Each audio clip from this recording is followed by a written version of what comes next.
샬롬 4월 6일 토요일 하나님 나라를 시작하는 말씀 묵상 시간입니다. 오늘 우리에게 주시는 하나님의 말씀은 신명기 22장 13절에서 30절까지 말씀인데요. 오늘의 말씀을 틴준우리 박세움 친구가 봉독해 주겠습니다. 하나님의 말씀을 경청하십시오.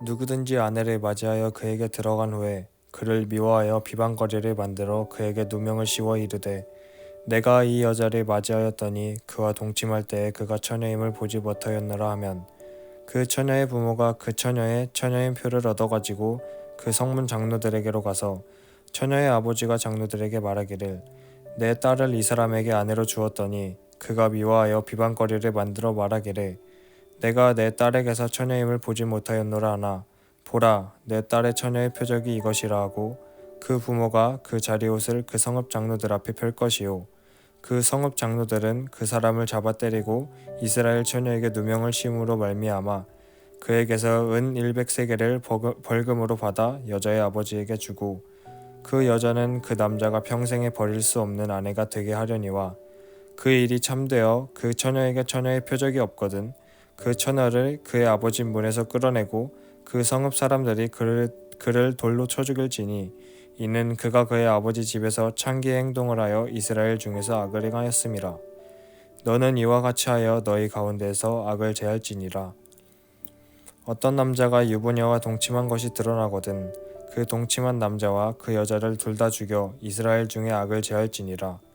처녀인 여자가 남자와 약혼한 후에 어떤 남자가 그를 성읍 중에서 만나 동침하면 너희는 그들을 둘 다 성읍 문으로 끌어내고 그들을 돌로 쳐 죽일 것이니 그 처녀는 성 안에 있으면서도 소리 지르지 아니하였으며 그 남자는 그 이웃의 아내를 욕보였음이라. 너는 이같이 하여 너희 가운데서 악을 제할지니라. 만일 남자가 어떤 약혼한 처녀를 들에서 만나 강간하였으면 그 강간한 남자만 죽일 것이요 처녀에게는 아무것도 행하지 말 것은 처녀에게는 죽일 죄가 없음이라. 이 일은 사람이 일어나 그 이웃을 쳐 죽인 것과 같은 것이라. 남자가 처녀를 들에서 만난 까닭에 그 약혼한 처녀가 소리질러도 구원할 자가 없었음이니라. 만일 남자가 약혼하지 아니한 처녀를 만나 그를 붙들고 동침하는 중에 그 두 사람이 발견되면 그 동침한 남자는 그 처녀의 아버지에게 은 50세겔을 주고 그 처녀를 아내로 삼을 것이라. 그가 그 처녀를 욕보였은즉 평생에 그를 버리지 못하리라.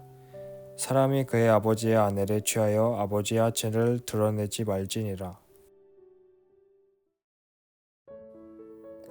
학폭 문제를 다룬 드라마 더 글로리 이후 요즘에도 여러 연예인들과 유명인들의 학폭 문제가 끊임없이 거론되고 있습니다. 학폭뿐만 아니라 사이버 폭력 문제도 심각한데요. 익명성이 보장된 사이버 공간 안에서 사람들은 더 과감하게 자신들 안에 있는 악을 드러내고 아무런 죄책감도 느끼지 않은 채 남을 함부로 비방하고 해하는 일들을 많이 보게 됩니다. 오늘의 본문은 순결의 문제와 불륜 문제, 그리고 성범죄 등과 같은 여러 성적인 문제들을 다루고 있는데요. 각각의 상황에 있어 이를 어떻게 판결하고 심판해야 하는지 그 과정과 처벌에 대해 자세하게 기록되어 있습니다. 하지만 성의 문제에 국한하기보다 오늘은 좀 더 폭넓게 폭력에 대한 이야기를 해보고자 합니다. 오늘 본문에는 크게 4가지 경우가 나옵니다. 첫 번째는 아내를 맞이한 남편이 아무 이유 없이 아내가 싫어진 탓에 내 아내가 처녀가 아니었다라는 누명을 씌워서 그녀를 내치려 할 경우 이럴 땐 어떻게 해야 하는가에 대해서 나와 있죠. 두 번째는 유부녀나 혹은 약혼한 여인이 성 안에서 다른 남자와 부적절한 관계를 맺었을 경우, 그리고 세 번째는 길을 가던 여인이 들에서 어떤 남성에게 일방적으로 성폭력을 당했을 경우, 네 번째로는 어떤 남자가 약혼하지 아니한 처녀와 동침을 한 경우 각각의 사례들에 있어서 이를 어떻게 판결하고 또 처벌해야 하는지 그 과정에 대해 자세하게 기록이 되어 있습니다. 첫 번째 문제인 이 부부관계 안에서 남편이 아내의 순결을 문제 삼아 아내를 내쫓으려 하는 경우 여기서 제일 중요한 건 그녀의 처녀성을 입증해 줄 수 있는 증거물입니다. 그것으로 인해 누명이 밝혀지면 남편은 그 죗값으로 은 100세겔을 아내의 아버지에게 주고 평생 아내를 집에서 내칠 수 없게 됩니다. 하지만 남편의 말대로 아내가 결혼 전 부적절한 관계를 맺었던 것이 사실로 밝혀지면 그 즉시 그녀는 아버지의 집 문 앞에서 석살형을 당하게 되죠. 그리고 두 번째부터 네 번째까지 성과 관련된 문제들에 있어서 가장 중요한 것은 쌍방적인 합의였냐 아니면 일방적인 폭력이었냐라는 것이 관건인데요. 만일 남자와 여자가 함께 그것이 잘못임을 알면서도 부적절한 관계를 맺었다면 둘 다 석살형에 처해져야 합니다. 하지만 아무도 도움을 줄 수 없는 상황에서 여자 혼자 일방적으로 당한 것이라면 그때는 가해자만 죽이고 여인은 살려주어야 하죠. 마지막으로 애정이 있든 없든 남자가 약혼하지 아니한 여인과 동침을 한 경우에는 남자가 그 여인을 자신의 아내로 맞아들여 자기가 한 일에 대한 책임을 끝까지 지도록 했습니다. 하나님은 부부관계에 있어서 신의를 저버리고 불륜을 저지르거나 또는 폭력을 가한 가해자들에게 사형을 언도하시는데요. 어찌 보면 좀 너무한 처사가 아닌가 싶기도 하지만 그만큼 하나님은 사회를 구성하는 가장 기초 단위인 부부관계와 함께 이 가정을 사람들이 소중하게 지키길 원하셨고 이스라엘 공동체가 사람에 대한 존중과 자신의 행동에 대한 책임을 지는 거룩한 공동체가 되기를 바라셨습니다. 성적인 범죄는 한 사람 혹은 두 사람의 문제로 끝나는 것이 아니라 한 사람의 인생을 송두리째 망가뜨리고 한 가정을 무너뜨리며 그 속에서 무고한 사람들이 평생 고통을 받으며 살게 하는 심각한 범죄였기 때문입니다. 오늘 말씀 25절과 26절에는 이런 말씀이 있는데요. 만일 남자가 어떤 약혼한 처녀를 들에서 만나서 강간하였으면 그 강간한 남자만 죽일 것이요 처녀에게는 아무것도 행하지 말 것은 처녀에게는 죽일 죄가 없음이라. 이 일은 사람이 일어나 그 이웃을 쳐 죽인 것과 같은 것이라. 네, 이렇게 기록되어 있습니다. 아무 죄도 없는 여인을 겁탈하여 욕보인 것은 성범죄에서 그치는 것이 아니라 그 사람을 죽이는 살인죄와 다름이 없다라고 말씀하고 계시는 거죠. 그런데요, 여기서 우리가 주목해 보아야 할 사실 하나는 범죄의 사실 여부를 판결함에 있어서 이 판결로 말미암아 사람의 죽고 사는 문제가 달려 있기에 하나님은 신중에 신중을 가하라고 하신다는 것입니다. 확실한 증거와 정황을 살피게 하시고 추측이나 모함으로 인해 한 인생과 한 생명이 무고하게 희생당하는 일이 없도록 사례별로 그리고 정황별로 매뉴얼을 자세하게 알려주시죠. 오늘의 모든 말씀이 모세가 한 말이 아니라 하나님께서 직접 하신 말씀이라는 것이 참 놀라웠는데요. 하나님은 누명, 표적, 그 일이 참되어 드러나거든 발견되면 이런 단어들과 또 조건들을 말씀하시면서 무엇보다 사건을 정확하게 조사하고 판결할 것을 명령하십니다. 그래서 악인은 철저하게 심판하시되 자칫 그 속에서 억울한 사람이나 희생자가 생기지 않도록 여성들과 약자들을 친히 보호하시고 그들의 편에 서 주십니다. 그런데요, 주제를 키워 이렇게 성적인 범죄까지 가지 않는다 해도 우리들의 실생활 안에서는 이러한 일들이 비일비재하게 일어납니다. 면밀히 상황을 살피지도 않고 또 정황을 잘 파악하지도 않은 채 내 판단대로 내 추측과 감정대로 사람을 함부로 단죄하고 정죄하는 일들이 많이 있죠. 내가 내린 판단과 정죄가 한 사람을 영원히 낙인 찍고 공동체에서 밀어내며 그를 죽일 수도 있는 무서운 일임에도 불구하고 신중히 생각하지 않고 내 생각대로 함부로 그를 판단하고 말할 때가 많이 있습니다. 뿐만 아니라 내가 가진 힘을 이용해 힘없는 자들을 함부로 대하고 억울하게 만드는 일들도 많이 있죠. 하지만 하나님은 다르십니다. 하나님은 악은 미워하시되 악인을 심판하시는 문제에 있어서는 신중하십니다. 정황을 살피시고 사실의 진위 여부를 정확하게 따지시죠. 그리고 나서 그에 따라 심판하십니다. 혹 오늘 말씀에 비추어 볼 때 나는 어떠한가 돌아보면 좋겠습니다. 혹시 내 안에 있는 악으로 말미암아 누군가를 억울하게 만들었던 일은 없었는지, 같은 인격을 가진 소중한 존재들을 함부로 대하고 또 내가 가진 힘을 이용해 약자들을 괴롭힌 적은 없었는지, 시시비비를 따지지 않고 추측과 편견만으로 또 내 안의 부정적인 감정들만으로 그들을 함부로 속단하고 정죄한 일은 없었는지 돌아보면서 다시금 하나님의 신중함을 배우고 사람에 대하여, 관계에 대하여, 그리고 우리의 언행에 대하여 더더욱 주의하고 조심할 수 있는 우리들이 되기를 간절히 소망합니다. 아멘. 함께 기도하시겠습니다. 하나님, 우리는 물리적인 폭력을 가하지는 않지만 우리의 말과 생각으로는 얼마나 많은 폭력을 행하며 사는지 모릅니다. 한 사람을 죽이고 살리는 문제가 우리의 판단과 말과 행동에 달려 있기에 신중하고 또 신중할 수 있는 우리가 되기를 소망합니다. 사람과 생명과 질서에 대한 존중함을 주시고 하나님은 억울한 자의 편이시고 약자들의 하나님이심을 기억할 때에 우리의 힘을 함부로 사용하지 않게 하여 주옵소서. 정황을 살피신 하나님, 우리에게 바른 지혜와 깊이 살피는 마음을 주셔서 일상 속에서 또 관계 속에서 신중한 그리스도인들이 되게 하여 주옵소서. 예수님의 이름으로 기도합니다. 아멘.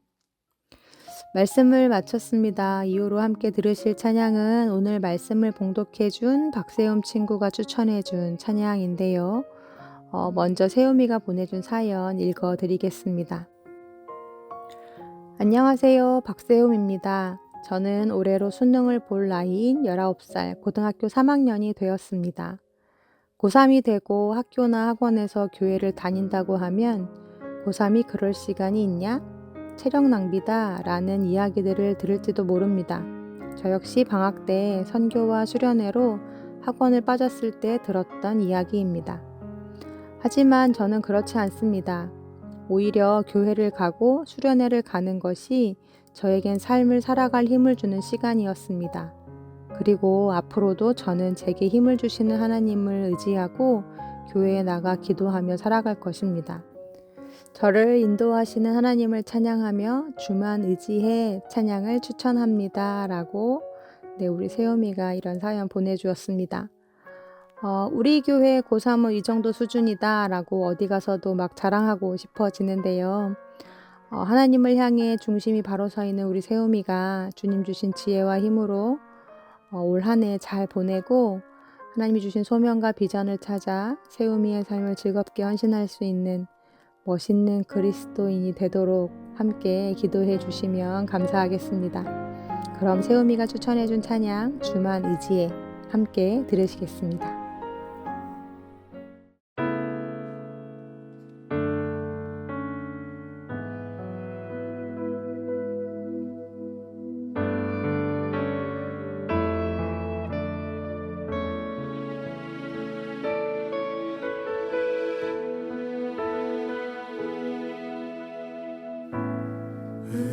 의지했던 모든 것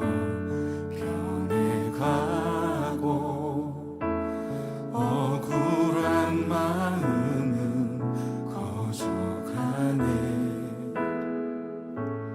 부끄러움 없이 살고 싶은 마음 주님 아시네.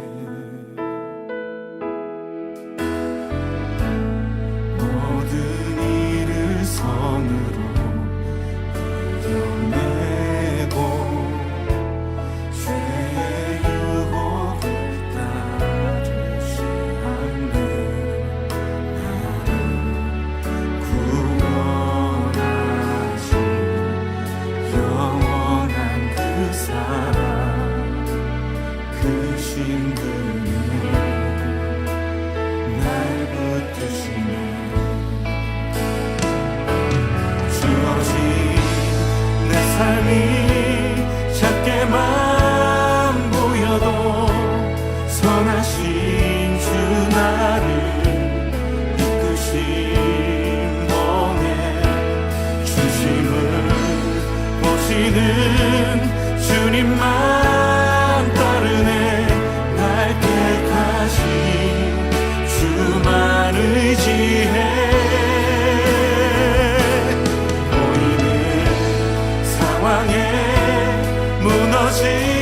무너질지라도 예수 능력이 나를 붙드네.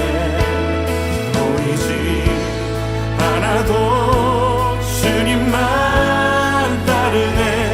내 평생 주님을 노래하리라.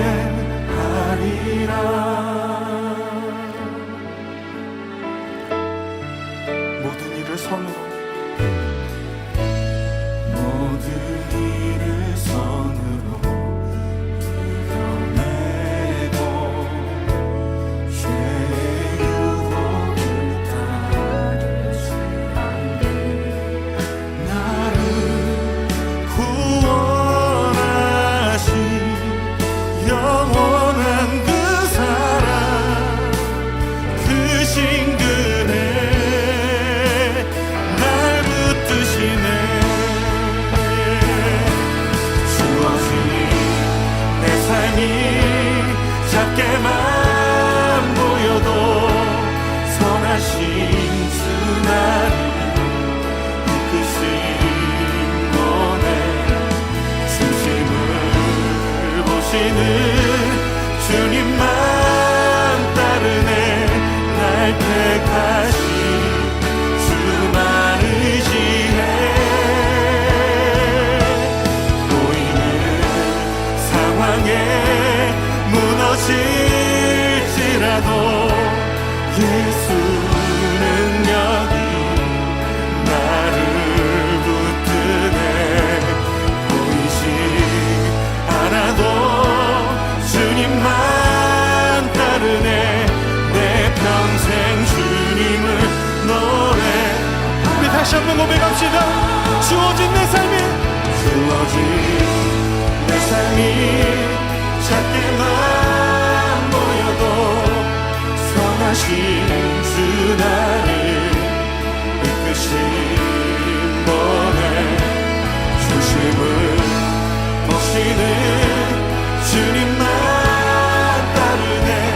날 택하신 주만 의지해. 보이는 상황에 무너질지라도 예수 능력이 나를 붙드네. 보이지 않아도 주님만 따르네. 내 평생 주님을 이 시간 함께 기도하며 나아갑시다. 주님, 선하신 주님이 나를 이끄심을 믿습니다. 내 평생에 예수의 능력을 의지하며 예수의 이름을 높이고 날 택하신 예수의 소망으로 살고 예수 살아계심을 노래하는 자 되게 하여 주시옵소서. 우리 함께 기도하며 나아갑시다.